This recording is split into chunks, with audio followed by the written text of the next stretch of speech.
And welcome back to our channel. आज हम start करेंगे प्रवाह हिंदी कार्य पुस्तिका क्लास 6 7th के स्टूडेंट्स के लिए। तो इसमें आज हम स्टार्ट करेंगे कार्य पत्रक 61। सार्थक हमारा कंप्लीट हो गया है और आगे की जो वीडियोस को देखने के लिए प्लीज़ आप चैनल से जुड़े रहें और चैनल को सब्सक्राइब जरूर करें। तो देखिए हमारा कार्यपत्रक 61 है, उसमें पहला हमारा प्रश्न दिया हुआ है कि दिए गए अनुच्छेद को पढ़कर प्रश्नों के उत्तर दीजिए। हमें क्या करना है, अनुच्छेद को पढ़ना है और कुछ प्रश्न दिए हैं उनके उत्तर देने हैं। तो डॉक्टर राजेंद्र प्रसाद ने गांधी जी के असहयोग आंदोलन को सफल बनाने में प्रमुख भूमिका निभाई। उन्होंने देश के किसानों की समस्याओं को दूर करने के लिए अनेक प्रयास व आंदोलन किए। भूकंप पीड़ितों की सेवा तथा अत्यंत परिश्रम करने के कारण वे शीघ्र ही लोकप्रिय नेता बन गए। वकालत की शिक्षा प्राप्त करके थोड़े ही समय में उन्होंने इस क्षेत्र में अपना महत्वपूर्ण स्थान बना लिया था। वे इनके विचारों से इतने प्रभावित थे कि वकालत छोड़कर असहयोग आंदोलन में कूद पड़े। यही आगे चलकर भारत के प्रथम प्रधानमंत्री राष्ट्रपति बने। तो जो डॉक्टर राजेंद्र प्रसाद थे वो किसके विचारों से बहुत अधिक प्रभावित थे, तो वो गांधी जी के विचारों से बहुत अधिक प्रभावित थे, क्योंकि हमने इसमें अनुच्छेद के अंदर पढ़ लिया और अनुच्छेद में से क्वेश्चन है और उन्हीं में से हमें प्रश्नों के उत्तर देने हैं। ठीक है। ख प्रश्न है, डॉक्टर राजेंद्र प्रसाद किन कारणों से लोकप्रिय नेता बने? क्योंकि भूकंप पीड़ितों की सेवा और अत्यंत परिश्रम करने के कारण वो है लोकप्रिय नेता बने। गह प्रश्न है, राजेंद्र बाबू ने वकालत क्यों छोड़ी? क्योंकि असहयोग आंदोलन में कूदने के कारण उन्होंने डॉक्टर राजेंद्र बाबू ने वकालत है वो छोड़ दी थी।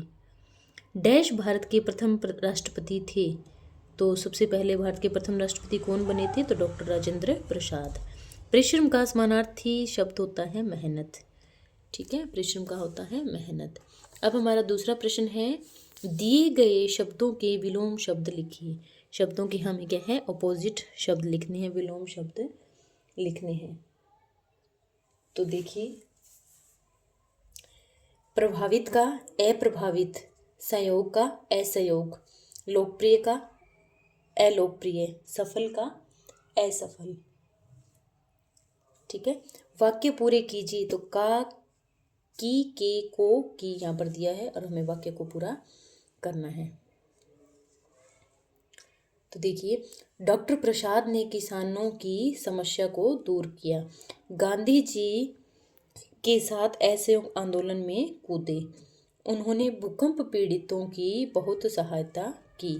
आंदोलन को सफल बनाने में अपनी भूमिका निभाई।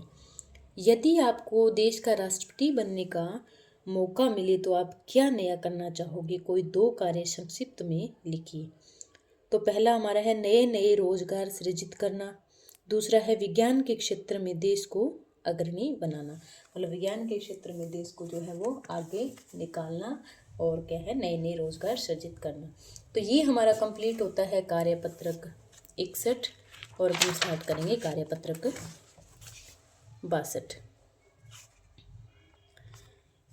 62 में क्या है, देखिए गद्यांश को पढ़ना है, समझना है और उत्तर देना है।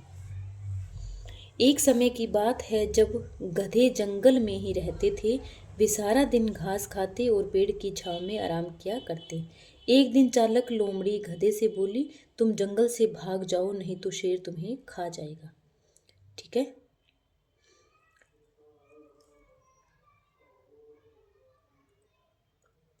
गधे ने सोचा मुझे जंगल छोड़ देना चाहिए और वह गांव की तरफ निकल गया।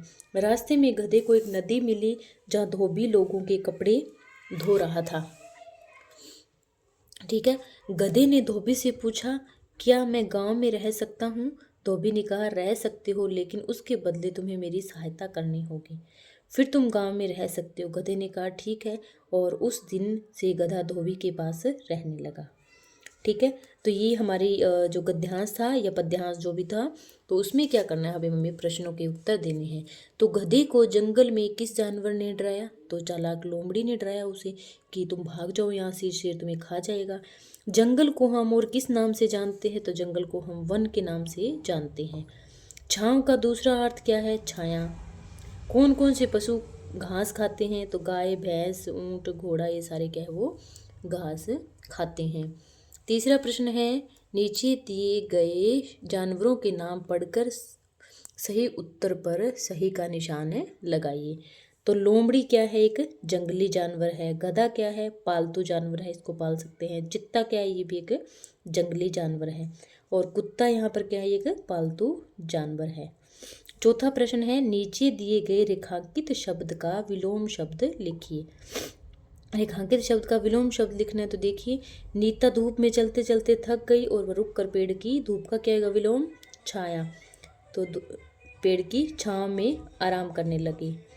लोमड़ी चालाक जानवर है, लेकिन गधा क्या कौन सा जानवर है? चालाक का सीधा होएगा, चालाक का विलोम होएगा सीधा जानवर है।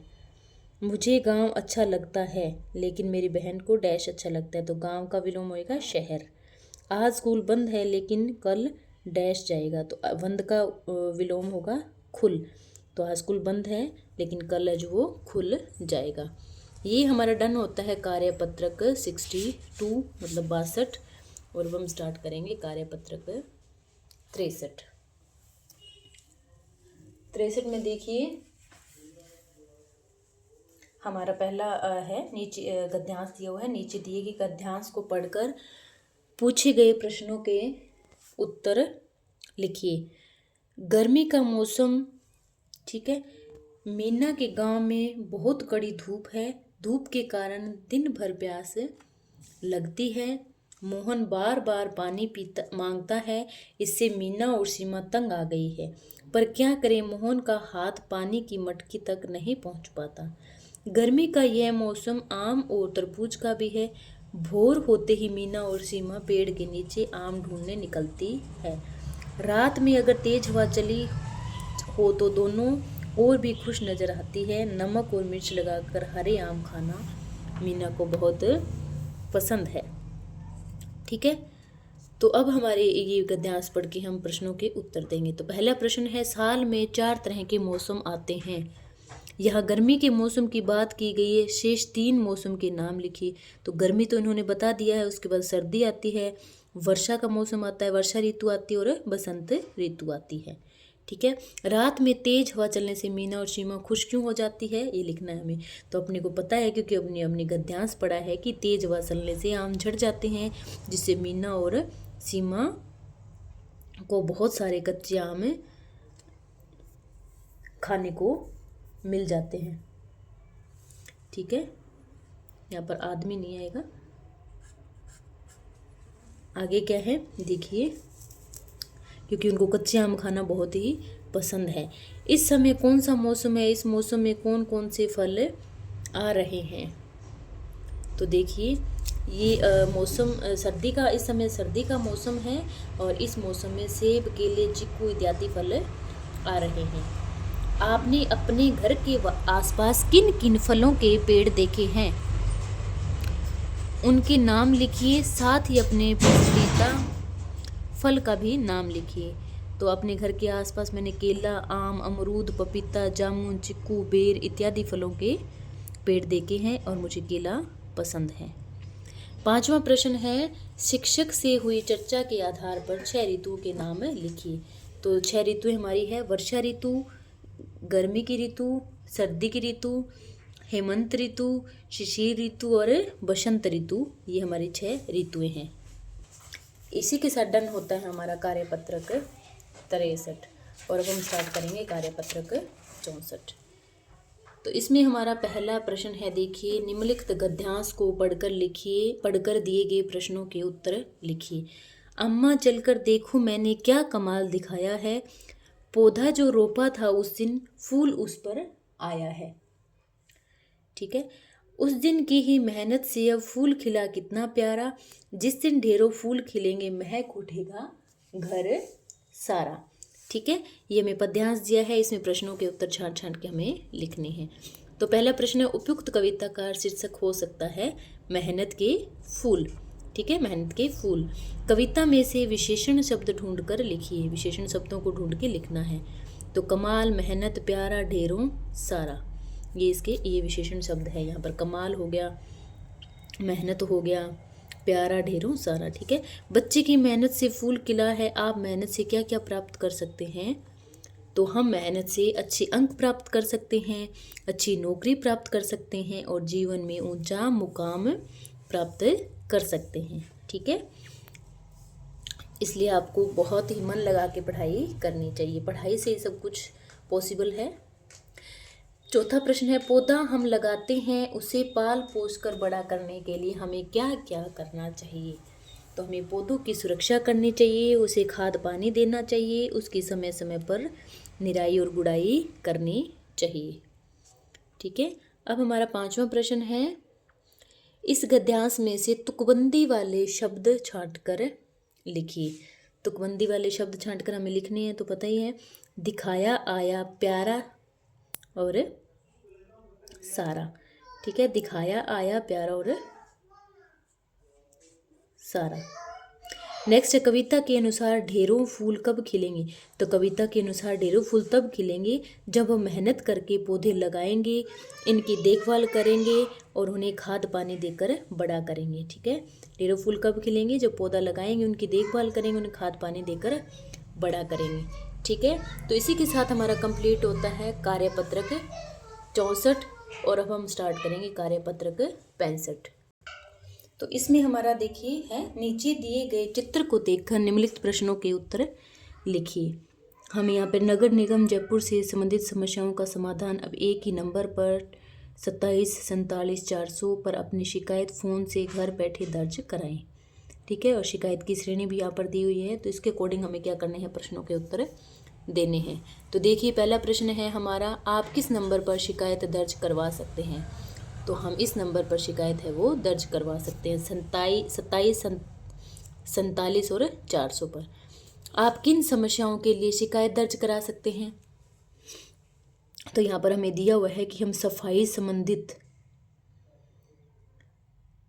सीवर संबंधित, आवारा पशु संबंधित, सड़क संबंधित, घर घर कचरा संग्रहण संबंधित, इन सभी का क्या कर सकते हैं, इन सभी शिकायत समस्याओं के लिए हम शिकायत दर्ज करा सकते हैं।